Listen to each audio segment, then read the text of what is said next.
Hello and welcome to another Rangers of Shadowdeep playthrough with me, Owen Staton. Today we're going to play the second game in the campaign, the Burning Light campaign, and those of you who followed my earlier videos will know that I am taking a party through a series of scenarios which is the Burning Light campaign, and I've posted the background for these characters as well on the channel, so please go back and take a look at those if you really want to. Today, this is the second in the series called The Burning Light, and this is where things start to get serious for our characters. Just to introduce the characters for you briefly, this is Garun, the Burning Dawn. He is a chosen one amongst a Neanderthal tribe who believes he has a great future ahead of him.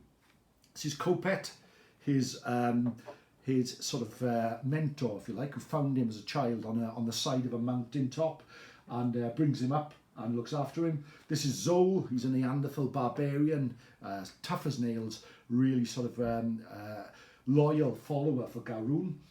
We have Chi-Chi, who is a rogue, a small simian scout for Garun. And again, one of his party, really, really useful. This is Hellbrand, a conjurer who is Garun's apprentice, but isn't all that he seems. This is Kiva, who's a swordsman who from one of the local tribes, and this is Quen, who is a tracker who all follow Garun in his missions as he goes about things. Now, for those of you who know the Rangers of Shadowdeep background, it's all about the Shadowdeep, an evil force crawling and taking over a small kingdom called Alador. The Shadowdeep creeps closer all the time, and this mission is all about us moving into a ruined convent in the search for a magical elixir which will help us fight against the Shadowdeep. This is scenario B, is called the Ruined Chapel. Before we begin, Garun was injured in the previous game and was actually down to 7 hit points from his total of 18, so he's in quite a bad way, and he needs to make a survival roll with a score of 12 or more in order to regain a few more hit points before this game begins. He has +4 to his survival rolls, so he rolls a dice. 11. Doesn't quite give him anything where he needs to be there. And also, Kopet was also wounded, down to 7 from his original 10 hit points, and he either doesn't get any sort of further healing. Just give you the background that's read out in the Rangers Shadowdeep book, which I have here, which was bought at the comic shop in Swansea. This is one of my most favourite books in wargaming, really. I've used this an unbelievable amount of times during lockdown and really, really enjoyed it. I think it's worth every penny. Also, this game, I've got a little thank you to Sid, one of my friends and viewers of the channel, who has given me these cards. Rangers of Shadowdeep cards, which contain the stats for some of the monsters that we'll be using in the game. Really nice, colourful cards, and will make things a little bit easier for me. So thank you, Sid. Thank you for that, which is great. And I'll be using those in this game. Okay, sit back, guys. Relax. If you're painting, just let the game sort of flow over you. This is a narrative game, and it's not done in a competitive way. Those of you who follow my other channel, my storytelling channel, Time Between Times Storytelling, on my podcast, will know that I really enjoy trying to tell a story through a game, and this is no different. So sit back, relax, enjoy. Scenario B, the Ruined Chapel. This tower once stood 4 floors high, but now only a few fragments of the second level remain. It looks like a giant fist punched straight through one corner of the tower and out the opposite one, completely separating the 2 halves that remain. As you step lightly into the ruins, it is immediately apparent that this must once have been a chapel. There are broken statues, torn prayer books, and crushed candles lying all about. There is even one stained glass window, nearly black in the gloom, that has remained untouched. As you step further into the ruins of the chapel, you quickly realise you are not alone. And we're not alone because on the table, as you may see, These two creatures here at the back are ghoul flingers that shuffle out of the darkness towards where we are. This is the old bell tower at the top of the ruined convent, and we have two parts of the tower which are ruined and remained.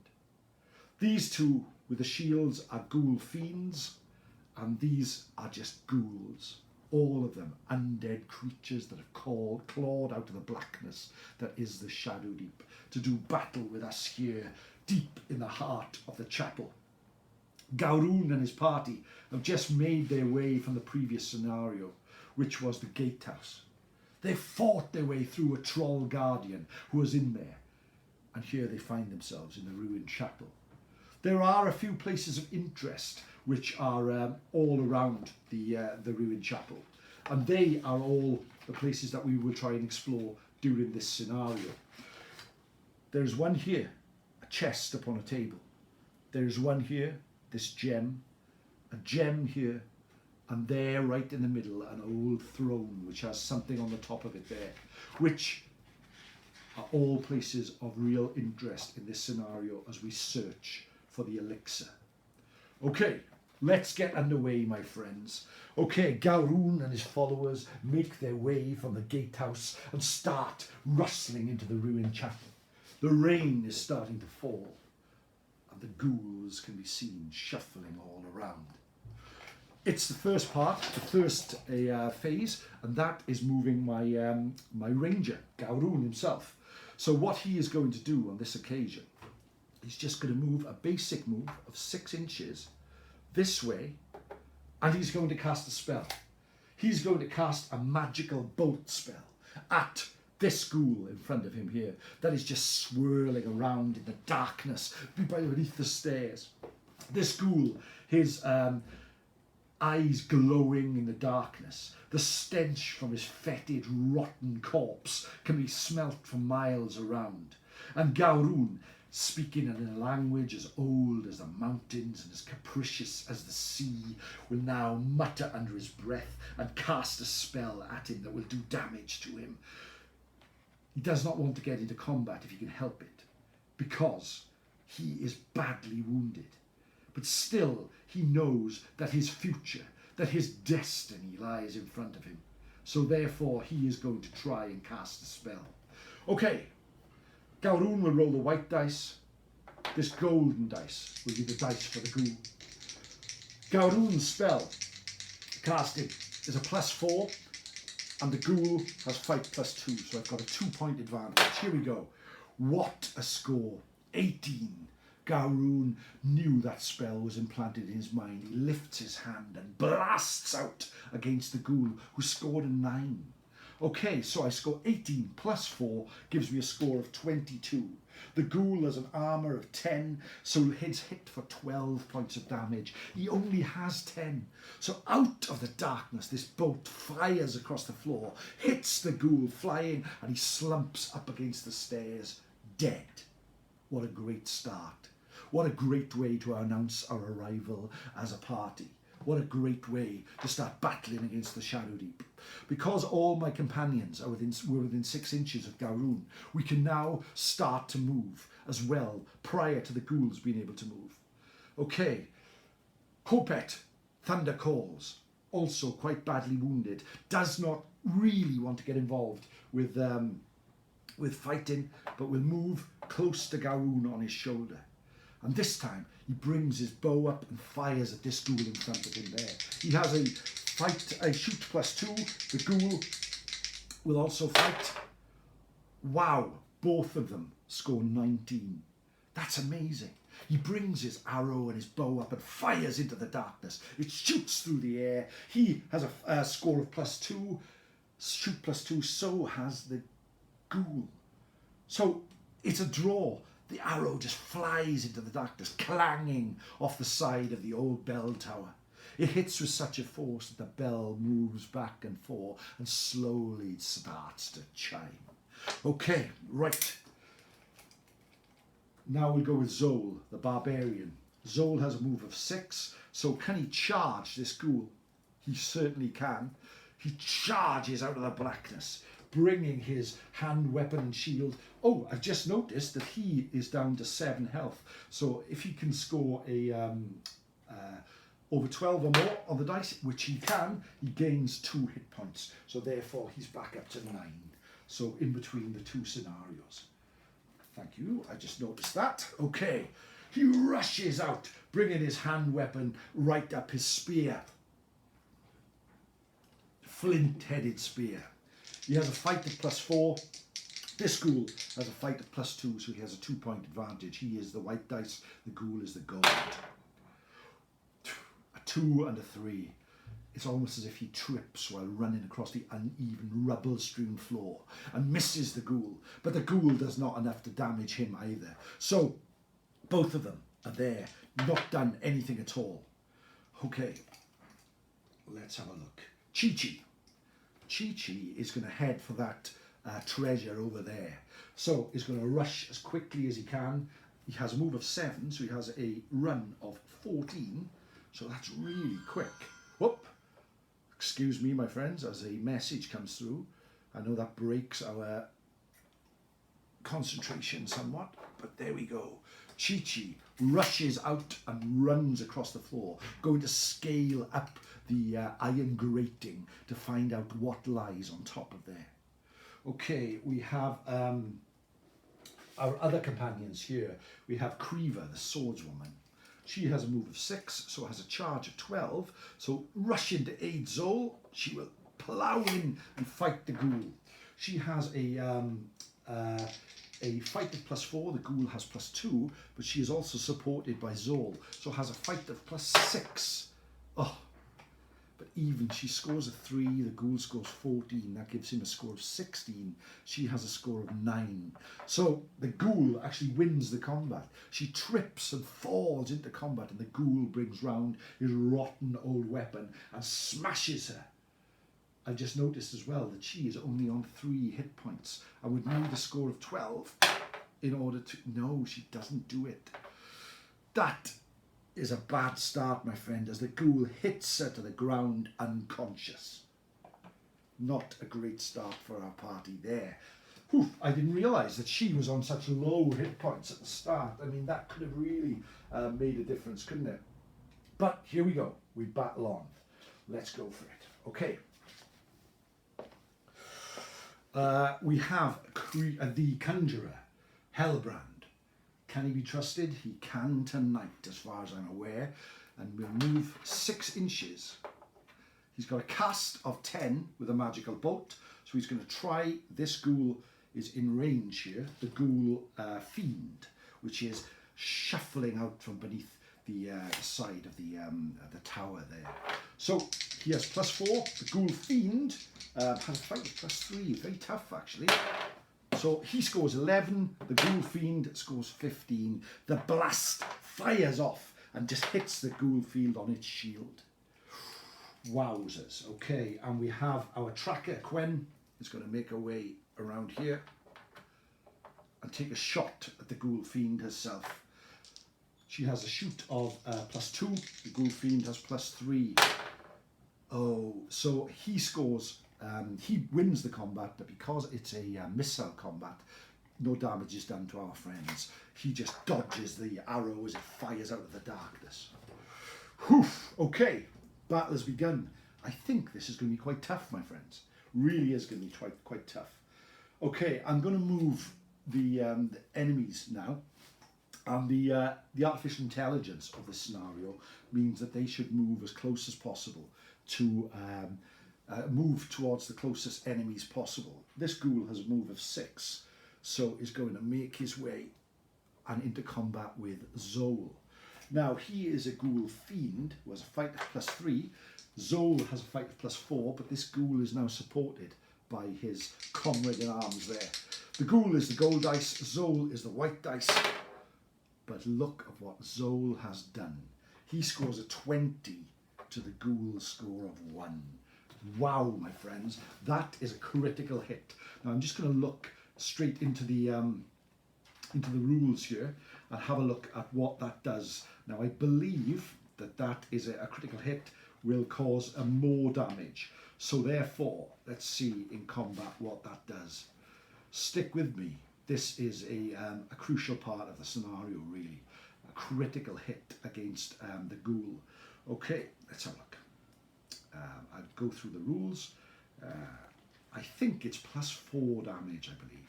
So we'll go with that anyway. So he scores 20.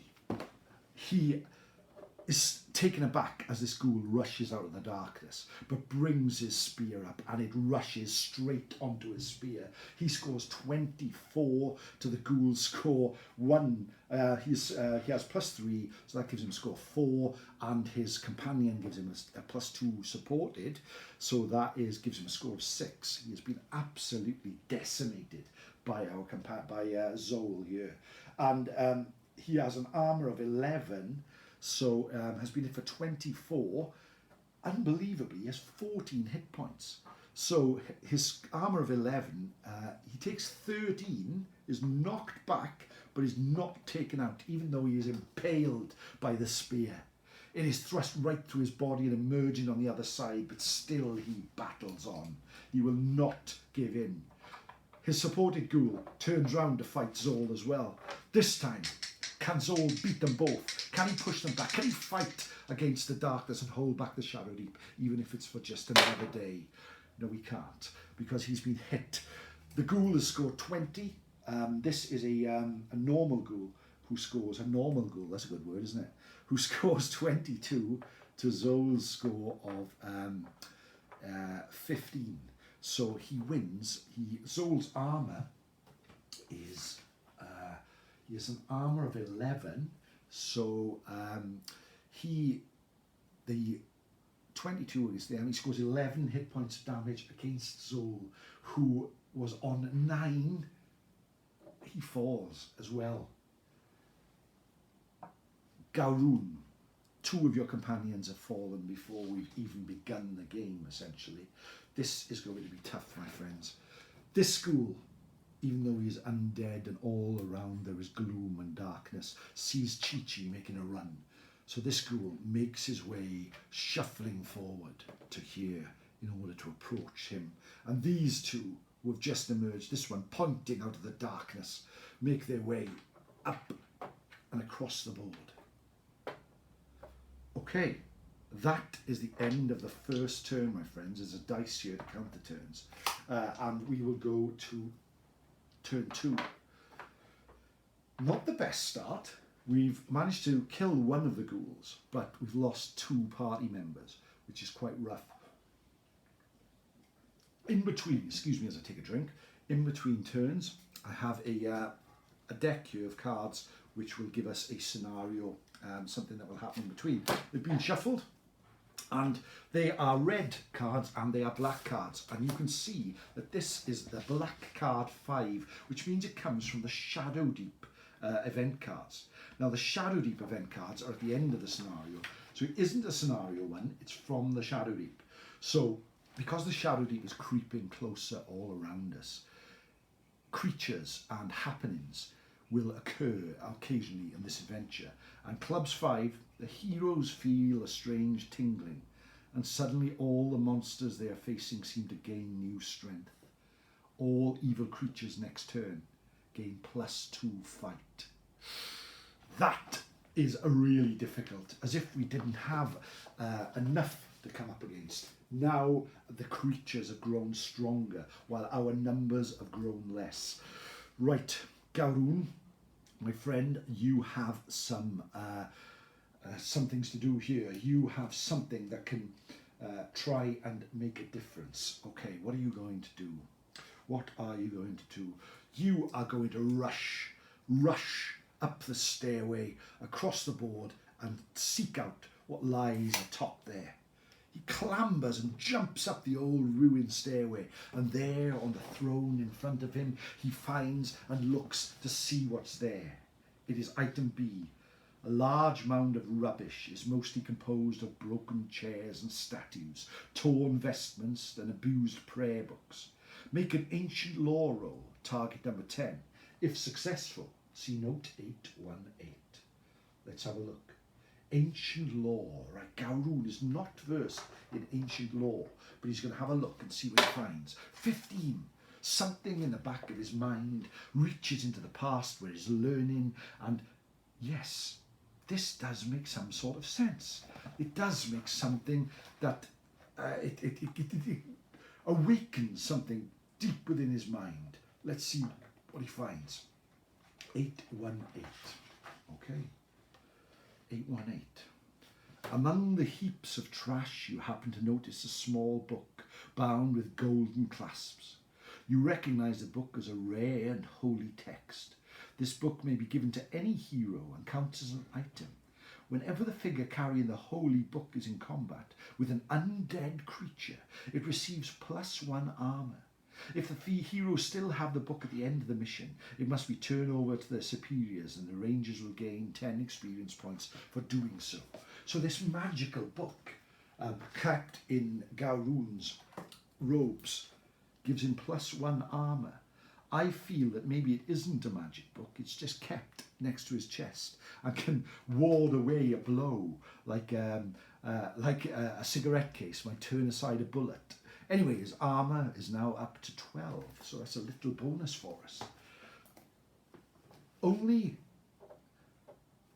Thunder Calls, his mentor, was within the 6 inches of him at the start of the turn, I believe. So he is going to fire at this ghoul here, who is now going to start moving. He has a Kopet has a shooter +2, the ghoul has +2.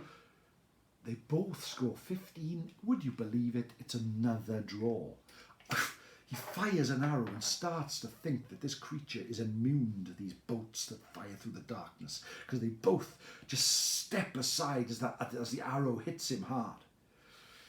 Now is the turn of the undead creatures. Having been fired at twice, this ghoul rushes forward towards Kopet and will do battle with him now, deep in the darkness, and he scores 16 to Kopet's 5. That's a big hit. +2 gives him a score of 18 to his score of 7. So that's a big hit against Kopet, who has an armor of 11, so that he hits 5 hit points of damage. He's only on 7. So that leaves him on 2, and it knocks him back out of combat. He is absolutely shocked by the strength of the ghoul as it rushes forward. This one rushes forward to do battle here with our other magic user, with our Hellbrand, the Conjurer.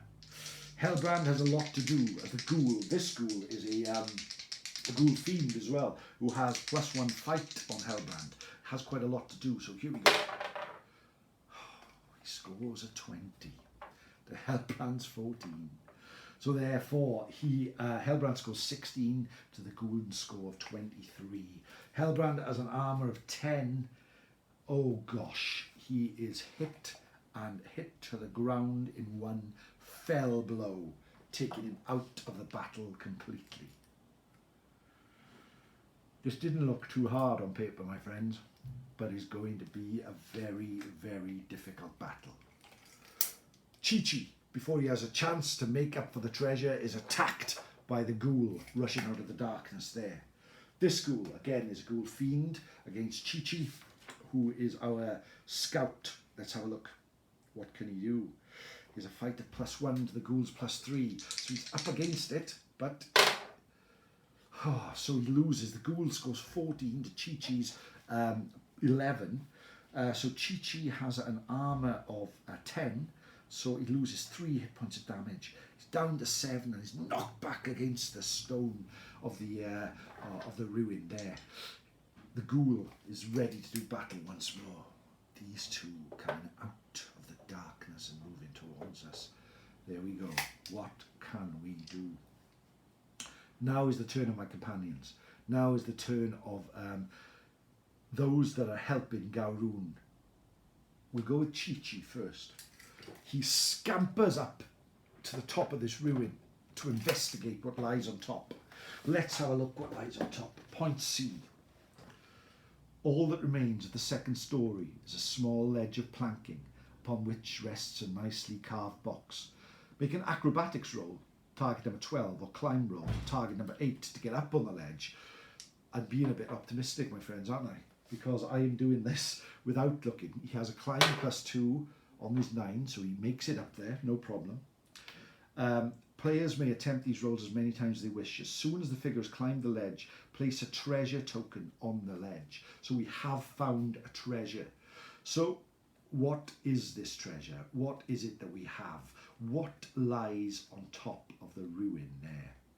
Let's find out as we look at the treasures in the burning light. Okay, let's see. I'll make my way back to the start of the scenario and see what we can find. Looking through the bestiary. Some of these scenarios are actually really, really tough, as you can imagine. They are really quite challenging, especially as your heroes don't heal as well as they should in between the scenarios. But that's what this is all about. And sometimes we don't succeed. And that's what makes Rangers of Shadowdeep such a good game. It really does challenge you as a player, as well as a GM, and it's something that makes it really sort of interesting as well. Okay, the campaign, here we go. Right, what sort of treasure do we find? Let's have a look. Treasure table, roll a d20. Roll a 2, it's gold and gems. Okay, excellent. A stash of gold, gemstones, jewels, or other valuable objects. While the rangers and the companions have no specific use for these, they can be given to the king to aid the war effort. The ranger may choose either to gain +10 experience points or one of his companions 1 progression point. So Chi-Chi can keep hold of that treasure and hopefully use it again in the future. Okay. What have we got here? Right then. She brings up her bow. She takes aim at this ghoul stepping out of the darkness. She knows there's a battle to be fought. And what a score. 20 points of damage to his 6. This ghoul is a ghoul fiend who has an armour of 11. She scores 22 to his armour of 11. That hits him for 11 points of damage. Now this was one already skewered by the spear, so it falls to the ground dead. A triumph, a small triumph for good over evil there, my friends. Kopet is up against it. He is badly wounded, but his courage is unbound. He steps forward to do battle with the ghoul as well. Unsupported, but deep in the heart, what a score. He scores 15 to the ghoul's 7, so he scores 17. The ghoul scores a score of 9, I'm sorry. And he has an armour of 10, so his score of 17. He hits the ghoul for 7 hit points. Still alive, but forced back.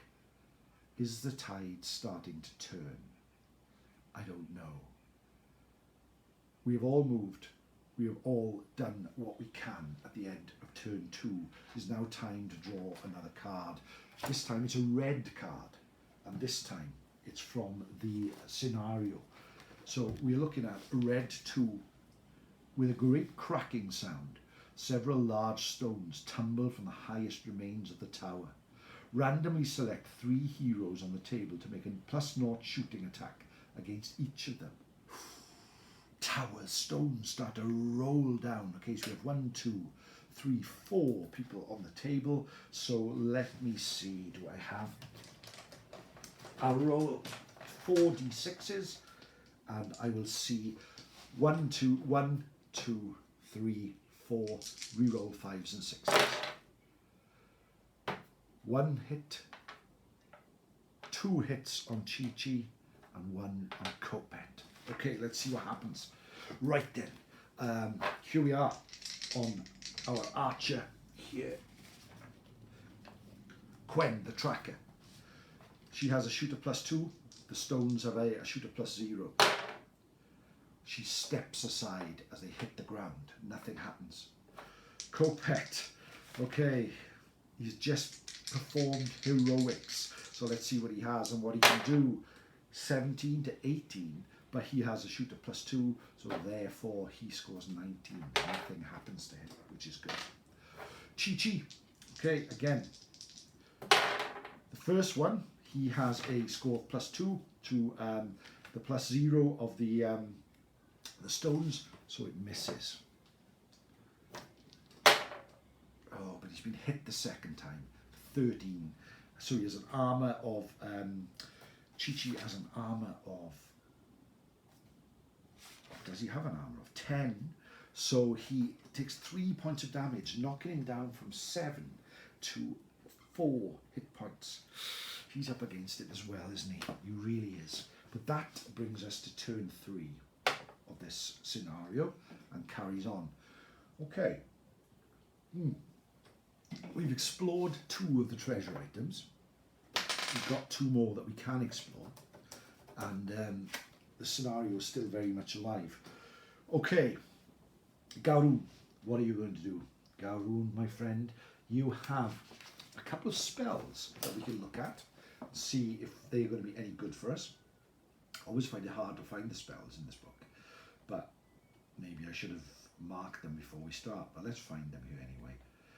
Let's see what Garun can do with some of his other spells that he has. Okay.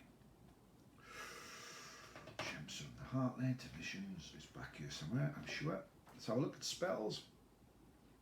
Shooting damage, skills and stat runes, hand to hand combat damage, poison, hunger and thirst, spells, 33. Okay, casting spells. Let's find out. Oh, they're not listed there, just the casting of them.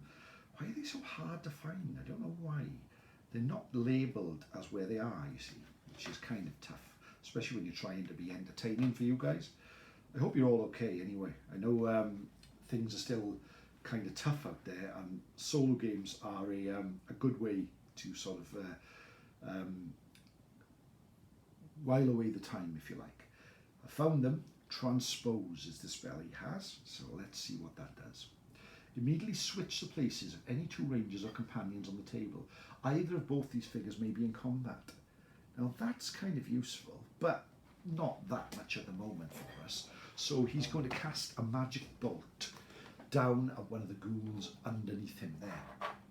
That is a ghoul fiend, I believe. No, ghoul flinger, who can fire and shoot as well if within 10 inches. So he can look out for some things being thrown at him next turn. Right, let's see what he can do against these.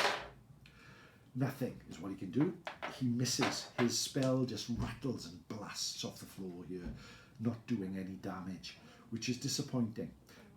However, he has 2 actions, so he can fire it, cast it 1 more time, which he's going to do, and this time he scores a score of 20 altogether against the ghoul's score of 14, but he is a ghoul flinger with an armour of 10, hits him for 10 hit points, and the ghoul falls to the ground dead. Good, that's turned things around a little bit for us. Okay, there are no companions within 6 inches of Garun, so it's time for us to move the creatures.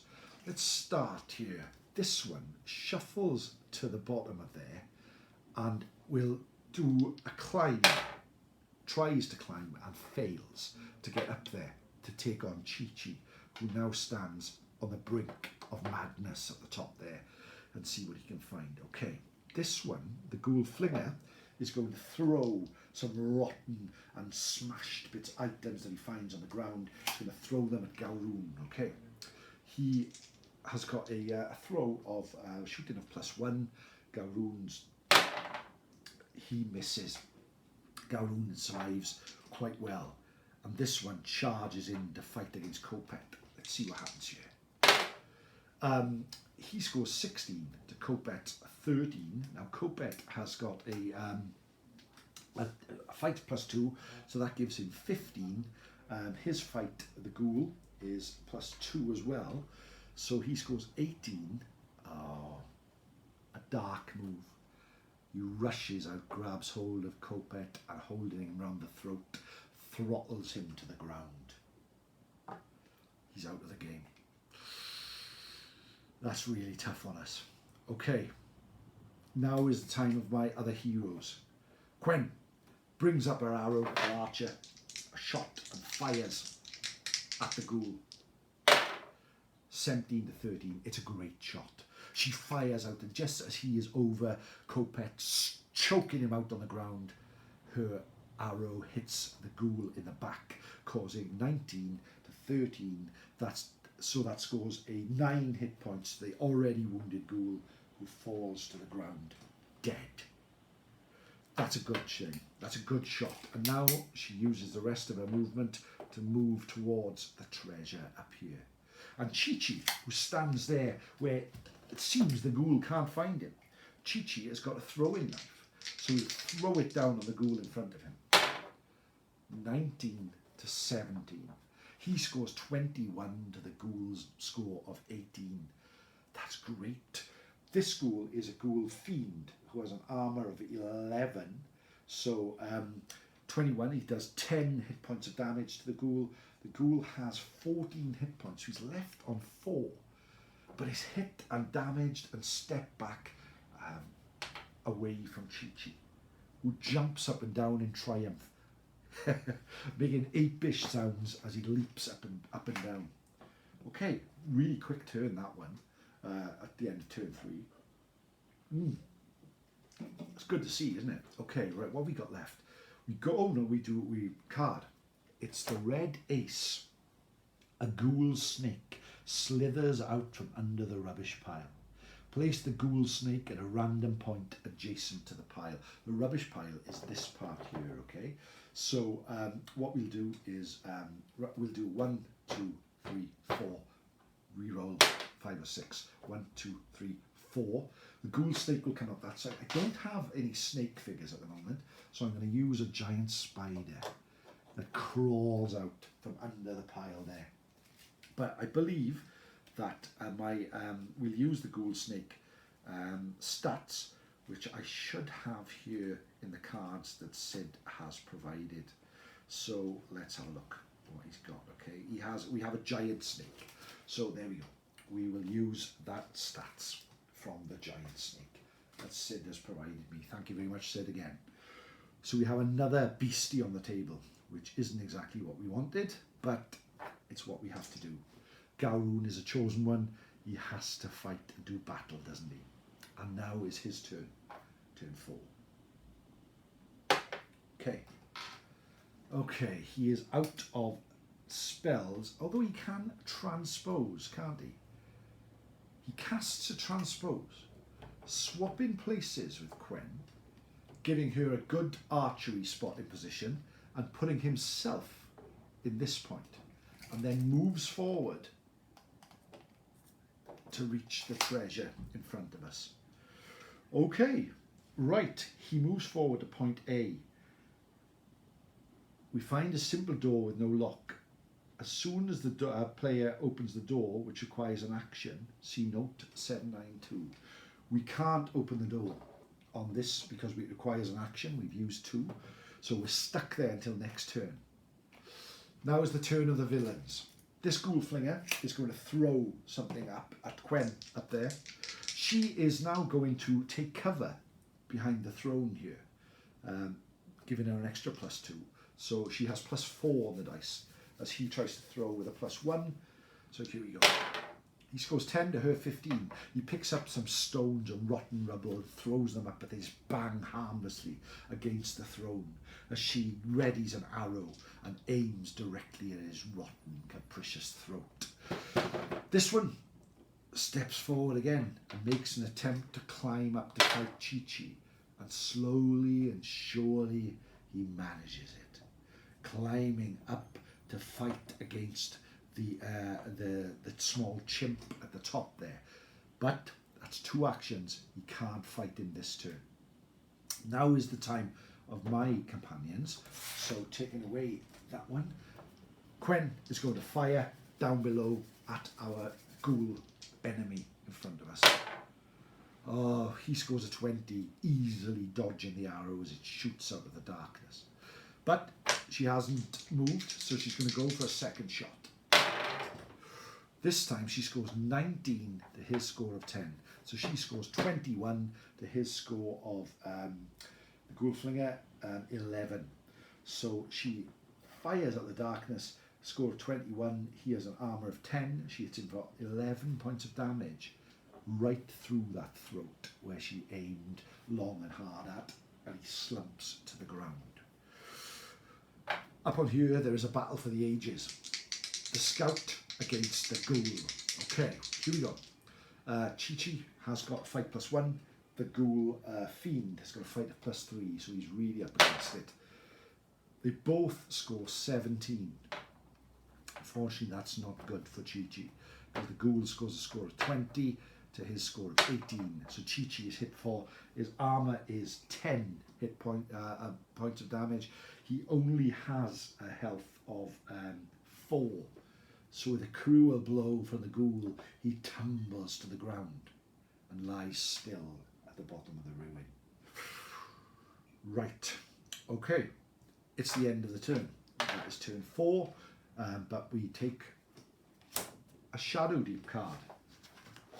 A black card, a Shadowdeep card. Let's see what happens. Number 4. Okay. Clubs 4. A cloying mist rises from nowhere, making it hard to see more than a few yards in any direction. Ooh, I forgot about the last one, didn't I, where the creatures had +1 fight. Don't know whether that would make a difference, as we were all out of combat and Chi-Chi lost his anyway, so I think we're all right. A cloying mist rises from nowhere, making it hard to see more than a few yards in any direction. The maximum line of sight is reduced to 8 for the rest of the scenario. Okay, that's it then. Garun, turn 5. Garun is at the door here. He opens it, requiring an action, and see note 792. Let's have a look. Burning light 792. The room contains a chest sitting on the corner of a table. It's as if I knew, isn't it? Three ghoul rotters stand in front of the chest. As soon as the hero stands adjacent to the chest, it must make a traps roll, target number 8. If it fails, a needle shoots out of the lock and into its hand and takes 3 points of damage and is poisoned. Regardless of whether it succeeds or fails the trap roll, replace the treasure with a treasure token. So, Garun is going to make a traps roll. Target number 8, which he passes. So, whoosh, a dart shoots out. It does not hit him. It is replaced with a treasure token. So we go and look at what treasure he finds back in the book, and see what he finds here. Maybe it's the elixir. Maybe it's something that we can do here to try and aid ourselves as we return and fight. But maybe, I got a feeling it may not be that as well. So let's see what he finds. It's a 4, so it's golden jewels. Again, he just finds some gold which he keeps. It's not the magical elixir. His second action, he is going to use his healing potion, because I've got a feeling that he is going to need a little bit of fight as he comes up against 3 ghouls which have just appeared. Okay, so let's have a look what that does. The potion of healing restores 5 hit points of damage, so that takes him back up to 12, which gives him a fighting chance, my friends, but no more than that. As 3 ghouls appear out of the darkness to fight against our hero. 1, 2, and 3. They slide out of, well, it's out of this room it is. They come out of the door, shuffling their way around. Garun steps back and knows that he has a lot to do. It's now the turn of the ghouls, so they step in to fight against Garun. Okay, Garun has fight +4, and he also has a powerful blow, which I think gives him a critical roll on more than his on the 18 or 19, which he would normally have. But let me have a little quick look to see what those skills can do for you.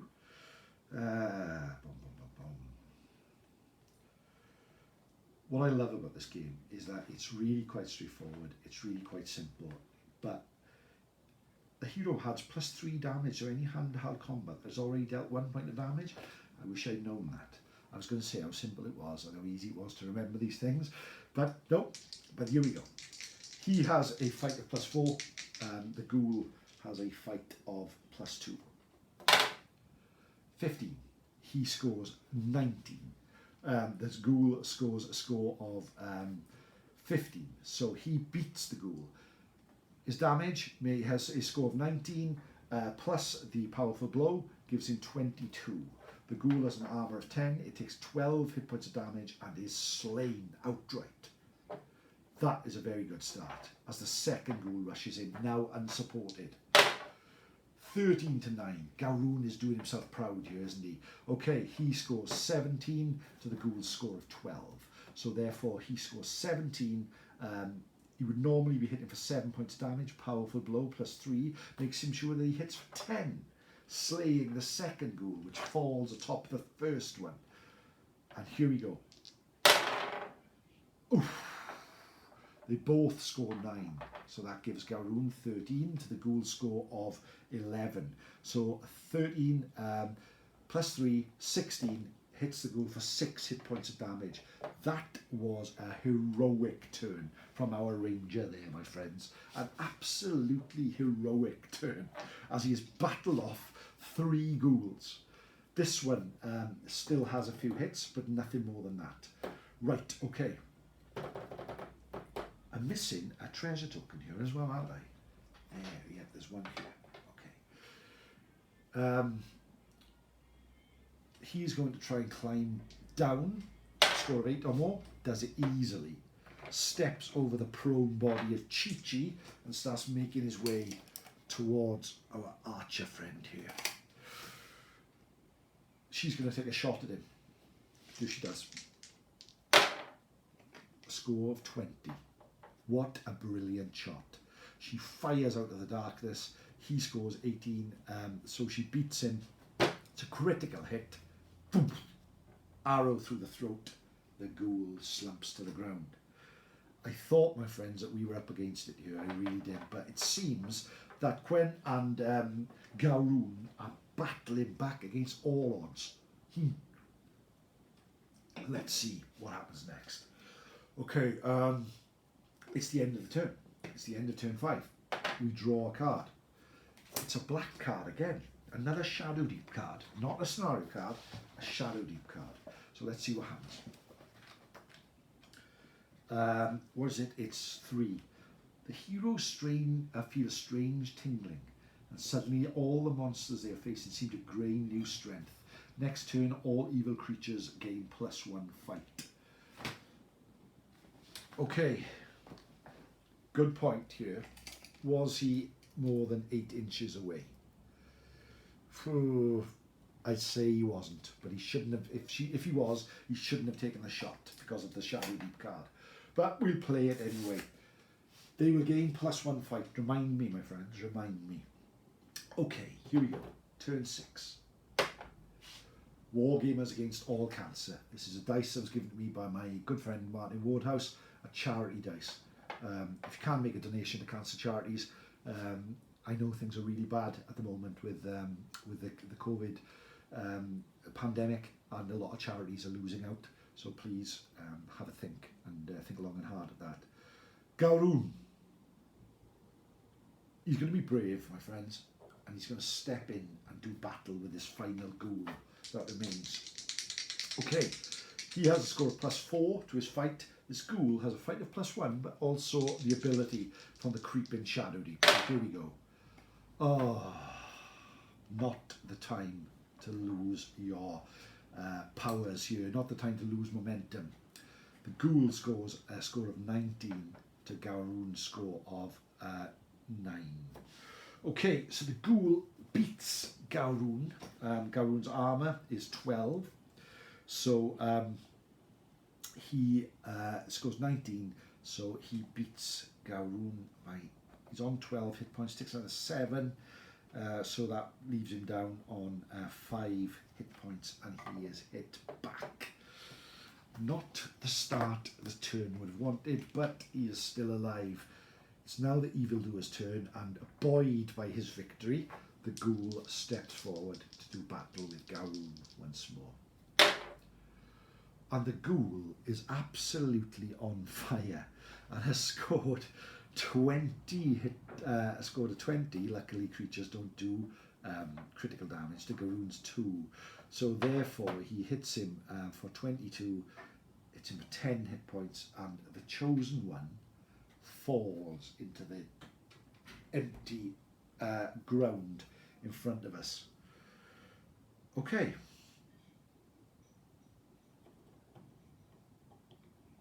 Gwen peers round the corner. She looks down at the ghoul in front of her, who is badly wounded, but still in battle and within 8 inches. She brings back her bow and fires into the darkness, missing the ghoul as the arrow fires straight past. Do you know what? I've forgotten about the spider, haven't I, as well? Never mind. She fires again and misses again. The spider makes its way around and starts to scale slowly up the stairs towards Quinn. She's beset on both sides as the darkness of the Shadowdeep draws in. All her companions are on the ground. And this time we draw a scenario. 3. Okay. Red 3. A pair of zombies, just what we needed. Oh no, I'm looking at the wrong one. Red 3. A trio of bright stars suddenly shines down through the dark clouds overhead. Choose one hero on the table to make a navigation roll. Target number 12. If successful, make rule note 199. Okay, now Gwen is our tracker, and she has a navigation +5, which makes her still, on a roll of 2, miss out on what that note is. But there we are. At least it's not the 3 zombies, is it? Okay. The snake slithers and shuffles its way up the stairs to fight Gwen as she does battle here at the top. Okay, let me see. Here's giant snake. Let's have a look. Okay. So fight +2. She has a fight +2. She will do battle. Oh, she scores 11. Scores a score of 13 to the snake's a score of 7. So therefore, she wins the combat. Does what's armor the snake has got? Oh, he's only got armor 8. So she scores 13, hits him for 5 hit points of damage, and knocks him back down the stairs, which is quite worthwhile, isn't it? The other ghoul shuffles forward to fight with, make his way around up the stairs to fight Gwen, but she brings her arrow around and this time she fires out of the darkness. She has turned it on where we really need her to. Look at that, she scores 17 to his score of 13. He's already wounded and the arrow shoots him in the back. The ghoul hits the ground. Only the snake remains, slithering its way, or spider as it is, scampering its way up the stairs as we reach the end of this turn and go into turn 7. Let's see what the card brings. It's a scenario and it's 5 of hearts. A large ghoul carrying a bag of bones climbs up the wall onto the ledge. Place a ghoul flinger upon the ledge. The ghoul flinger over here. Luckily, he is far out of the way at the moment, but she has a lot to do. It's the following turn. The creatures go first. Ghoul Flinger is well out of range, so will make his way. He'll make a climb roll, which he succeeds, down. Still out of 8 inches, can't see our hero, so makes his way forward. Whereas the snake slithers to the top of the stairs once more to do battle with our ranger's companion, who remains. Okay. Oh, she scores 17. The snake, has a fight of +2, and she has a fight of +2 as well. So, unfortunately, that leaves the snake on 20 and her on 19. That means a hit against Gwen, the tracker. Okay, but she's got an armour of 12. So she's been hit for 7, She has a health of 12, so she leaves her on 5 hit points of damage and knocks her back. Okay, that's all right. I thought it was going to be worse as she turns to her turn. She brings up a bow with her back to the bell, pushes it back, and it rings out in the darkness, a chime against evil. And yes, somewhere a light begins to shine as she fires her arrow with a score of 15 to the snake's score of 12, armour of 8, so 7 hit points of damage, and it rolls to the bottom of the stairs, dead. A second action. Is he within 8 inches? I believe he is. Yep, dead on. So she will fire into the darkness at the creature in front of her, but misses.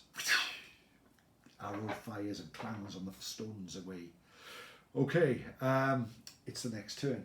We still have a few of these cards. It's a red 4. Oh, a ghoul rotter suddenly lunges out of the shadows. Randomly select one hero, that's only the one we've got. Must make a survival roll, target number 8. If it fails, place the ghoul rotter in combat with it. If it succeeds, place the ghoul rotter anywhere on the table up to 3 inches away from the figure. Okay, survival roll, right. Target number 8, here we go. 13, yes. The ghoul rotter does not come into contact with our hero at the moment. So it's 1, 2, 3, 4. Let's see what table it comes from. 1, 2. And let's roll. He's D6 in, 6 inches in.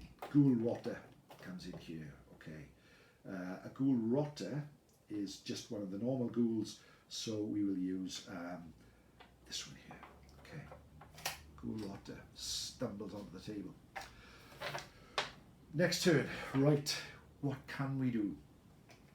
It's the ghouls who go first, as they both make their way towards our hero. Starts making his way within 6 inches, and he will fling one of his stones at our hero, who he scores an 8 compared to our hero's score of Quen's score of 7, but it's not enough to do damage, so that's fine. It's her turn. She's stuck in a quandary now, my friends, because she's firing her arrows at these ghouls, but is remaining in place. So therefore, there's more chances of us failing the scenario without having to make a breakthrough. So what I'm going to do, gosh, what shall I do? I'm going to fire. I'm going to carry on firing, because she can fire twice and hopefully take it out. But not with a score like that, 6 to 13. It's a miss. No, but now she comes out, a bolt out of the blue here, or a bolt out of the darkness into the Shadowdeep. 19 to her score. She scores a score of 21 to his score of, he is Ghoul Flinger, scores 19. So she scores 21, his armour is 10, slays him. What a blow that is. The second action, she rushes down the stairs to start making her way for that final treasure token, if she can do it. But we've only got 2 turns left.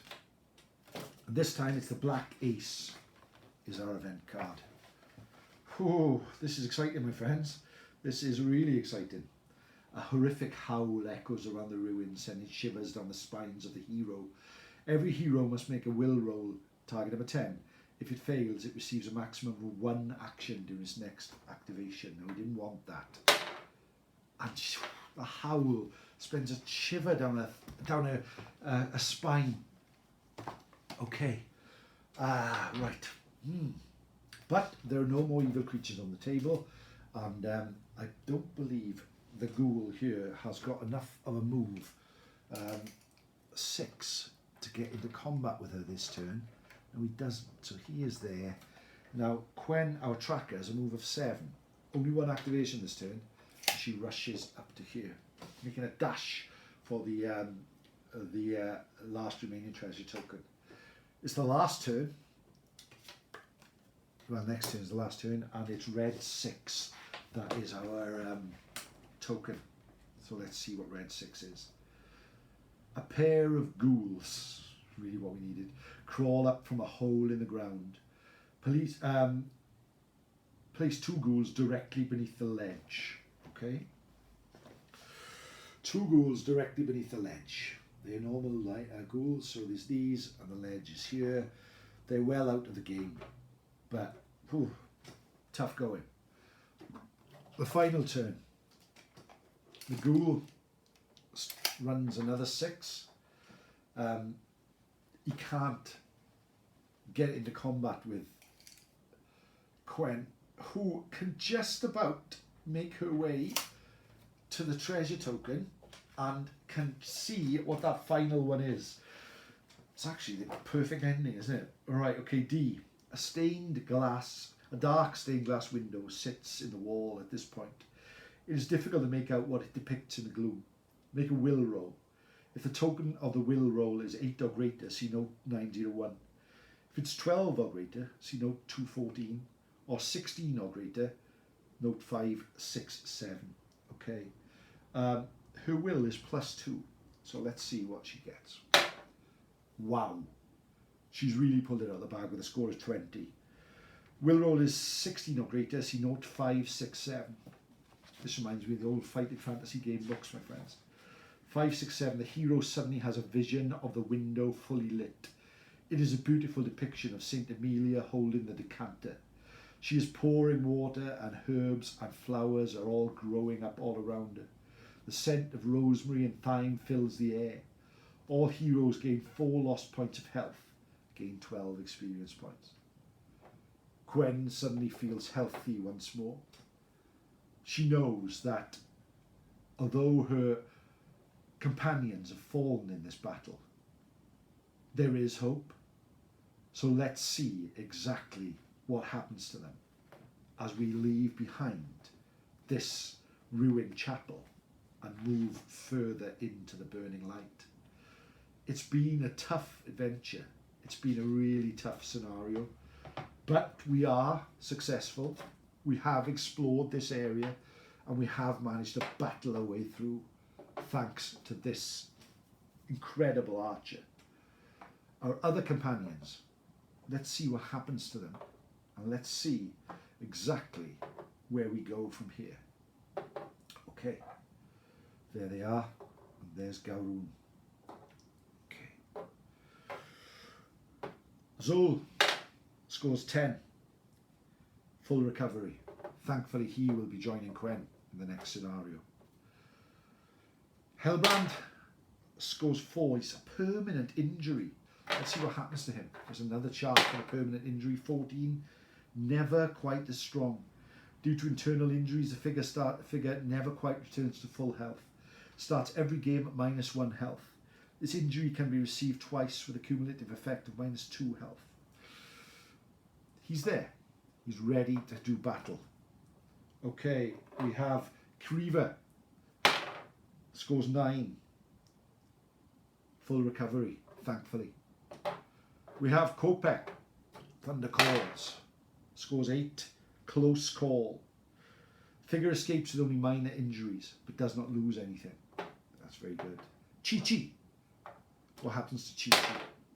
5. Badly wounded. The figure has suffered a grievous wound. It will heal, but it's going to take time. The figure as a ranger must start the next game at -5 health. If a figure is a companion, it either starts the next game at -5 health or may choose to sit out the rest of the mission. I think he's recovered from the foot of the ruin there and sits out the next mission. And Garun, 10, thankfully, for his destiny still sits in front of him. Garun makes a full recovery and we do battle again in the next adventure. My friends, I've really enjoyed playing this scenario this afternoon. I hope you've enjoyed it. I know it's difficult for you wherever you are, looking through the portal at my board. Just to go through as I always do, a couple of Frostgrave figures here is Garun and Helbrand. Lucid Eye produced Chi-Chi and also the rest of our party as part of their Lost World sort of range. Please check those out. The ghouls were played you have been watching, my friends. The ghouls have been played by some Citadel Night Haunt, and also the Ghoul Flingers are some Otherworld miniature ghouls, which is quite nice. And the other ghouls here, the Ghoul Fiends, are Wargames Foundry skeletons. This is a Citadel board with Warcry scenery. This is an ancient Lord of the Rings throne of Sauron, and the chest and table was some old pieces myself there. Please join me as we carry on with the campaign. Check out the rest of the videos here on Adventures of Time Between Times. I've got lots of Rangers of Shadowdeep, also have some interviews and some Eurohammer with my good friend Marcel, and a couple of other things as well, and more to come. I hope you're enjoying. Please give us a like, please give us a subscribe, and please leave a comment, so I feel like I haven't just been talking to myself. I also do a storytelling podcast called Time Between Times Storytelling. Please check that out, and it's also on YouTube as well, Time Between Times. Diolch yn fawr am gwrando. Thank you very, very much for joining me, and I will see you soon in the burning light. Nos da.